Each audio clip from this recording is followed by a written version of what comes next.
We all know what peace feels like. We've experienced it in powerful memories, in churches, in nature. We all of us want peace so badly, but it's so elusive to us.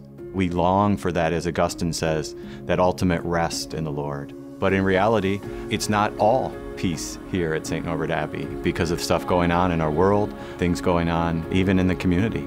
This community is very diverse. It enriches us all. Sometimes it stretches us too. The people that we're closest to tend to aggravate us the most. They'll all be like me. They'll all see what I see. They'll all feel what I feel.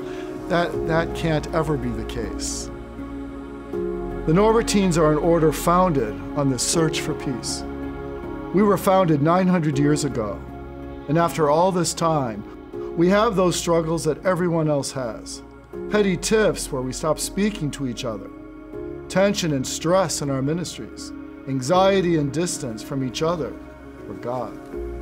The hard work of coming to peace is the relationship development that is hard because it takes time and patience and the willingness to say, I don't understand, but I want to. One of the beautiful things is here at the Abbey, as Norbertines, we take a vow of daily conversion. Even that phrase, a life of conversion, assumes the lack of wholeness and perfection that we need to work on. Daily conversion becomes a pledge, both a personal pledge and a collective pledge to grow together. We recognize that if I'm not a finished product, the brother that I sit next to at dinner, or the brother across the hallway, or the brother in the choir stalls with me, he's not a finished product either. Being on that quest for conversion, finding that peace, even when it seems it's impossible, is something you grow into. You can't just learn it within a year or two. You have to practice it your lifetime. And to understand that even in the midst of darkness or shame or restlessness, and especially division, there's great hope in a life of conversion. We really believe that it's only God who can bring peace into our world and into our lives. That is why, for 900 years, our community has gathered to commune with Christ in His body, to chant in His harmony.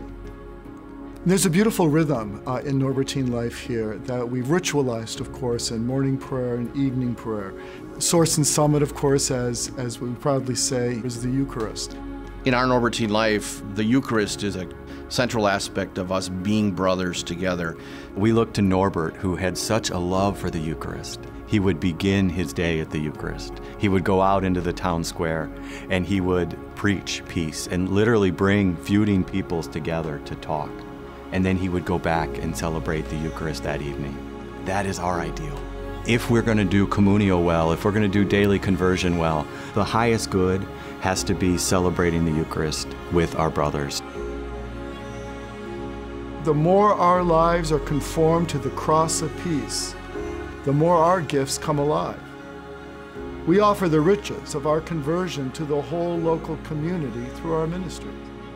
The Norbertine way of life, which is active contemplatives, is so valuable because we don't stay in our abbey hidden from the world, but we want people to come into the abbey and we will go out into the world as pastors, as teachers, as counselors, celebrators of the sacraments in various ways.